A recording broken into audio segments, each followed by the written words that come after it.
Hi everyone and welcome to this Create a Smile comeback blog hop, and today I am making a card for you. So I'm starting off with some masking paper and I'm gonna start with a old stamp set, even though this is a blog hop for a new release, but I wanted to use this This Must Be Love stamp set, which is gorgeous, and I wanted to use it as the sentiment because the Bloom in Bloom stamp set that I'm going to use with it doesn't have any sentiments. So I'm going to use these these Forever in Our Hearts, which can be both a happy and a sad card, but I kind of wanted that as the text. I also wanted to have a white outline on my Forever, and this is why I'm making the mask a little bit bigger than the text. And if I didn't want that outline, I wouldn't have had to make a mask because I'm stamping in black, and as long as I wouldn't use any kind of a pigment ink, the black would stand out against most other inks. But yeah, so I'm cutting it out. This in Your Hearts, I actually ended up I'm putting it on the project, but I didn't have to use it, but it's there. So I'm gonna do this on the card. The cardstock I'm using is a Montval Canson watercolor cardstock. This is, I think, like 200 GSM, so it's a little bit of a thicker cardstock.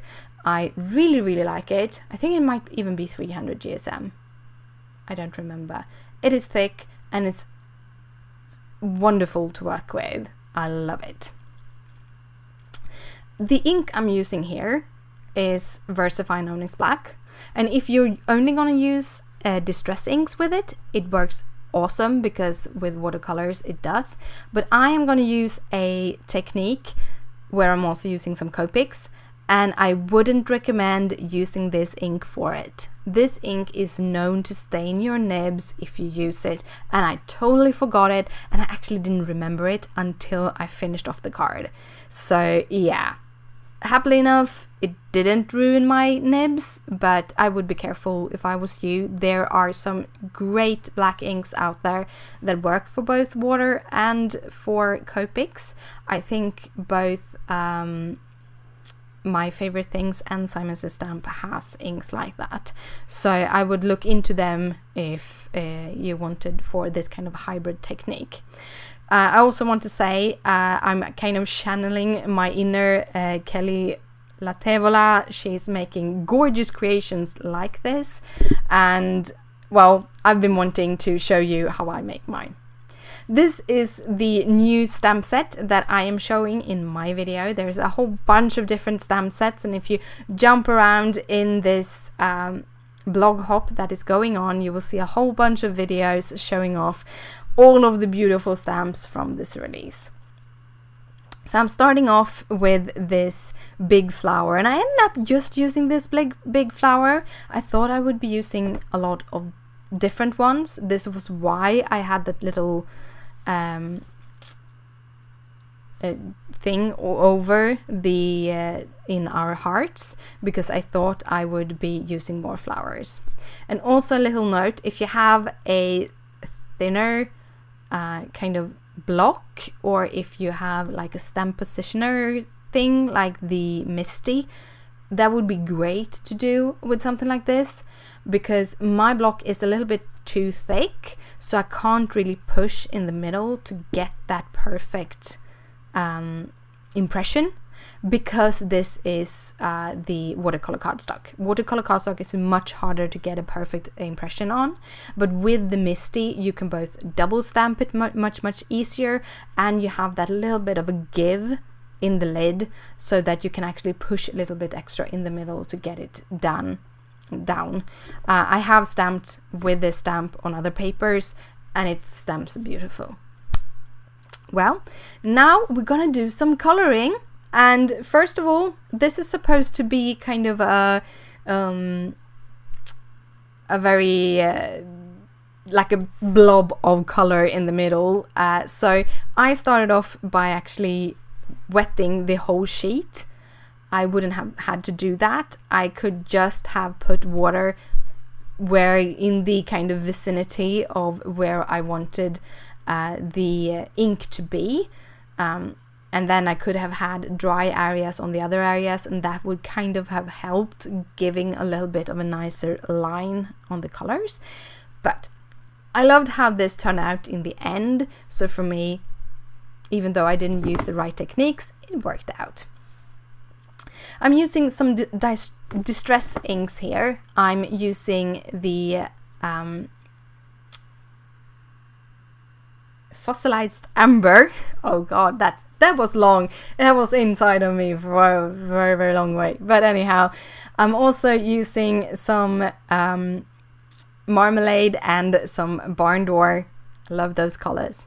Also using a new little tool. I'm using the Tim Holtz heated tool. This is a new thing that I just recently got, and I can tell you, for a person that have gone totally crazy with doing like distress ink backgrounds and such, this tool is a godsend.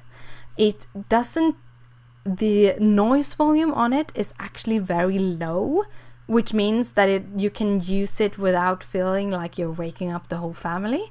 And also it's perfect for drying stuff because it won't push away the ink.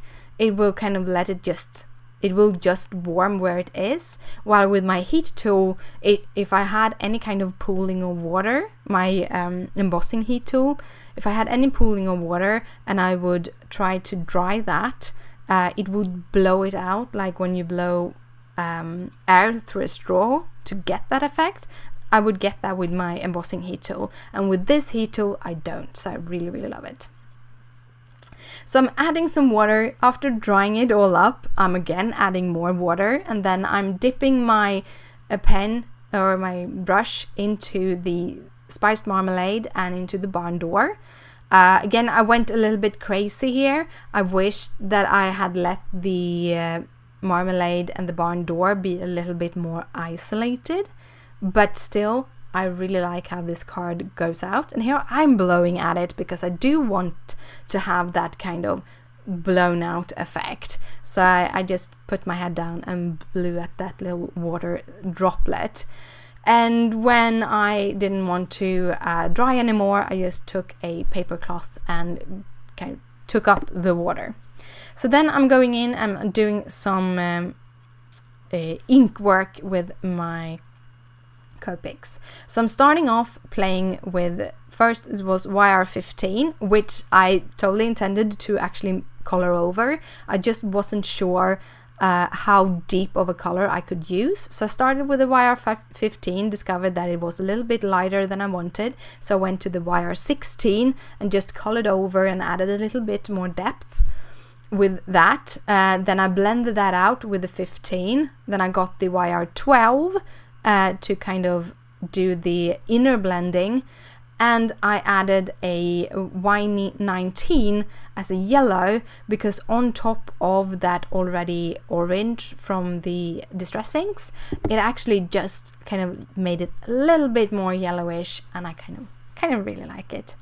And then I added some YR07 and 9 to the little kind of berry similar things. I wanted them to look like berries. And my white gel pen. Then I'm removing the mask and I'm discovering that it has leaked a little bit everywhere, but it hasn't leaked everywhere, and therefore I don't have to color in with my white gel pen all of the places. I just have to kind of go in and fix the lines where it did leak in, and then I added a little bit of a white edging on the text. And that kind of was the front of my card, all finished and done. It was a lot of fun. I'm carefully removing the tape. This is really good tape. This is for use on wallpaper, so it's not super sticky, and therefore it works great for watercolor cardstock. I want this to be a kind of a horizontal panel on my card, so I'm cutting it to 5.5 by just something. I think I end up being like 3.5. It's not important the width of it, or the height in this case maybe, because I just wanted to go to the edges of the card base and then give a little bit of a white border on each side. I'm taking a Neenah Solar White. This is the 80 pound, but you can use the 110, and when you do watercolor projects, the 110 will help you to keep the card a little bit flatter. Now this didn't bow that much, so it worked out okay. And then I'm using a lot of tape runner. This tape runner has very sticky tape, which I really like, and by adding a lot of it, I will make sure that it sticks to the card base and stays on the card base. Also, the card base is basically flat, so this will be very easy to send through the mail. And that is the card for today. Thank you for coming and visiting, and there will be links in the description down below for you to jump on over to the blog for Create Smiles, and there you can join in with the blog hop with all of us. So thank you again for watching, and I'll see you later. Bye!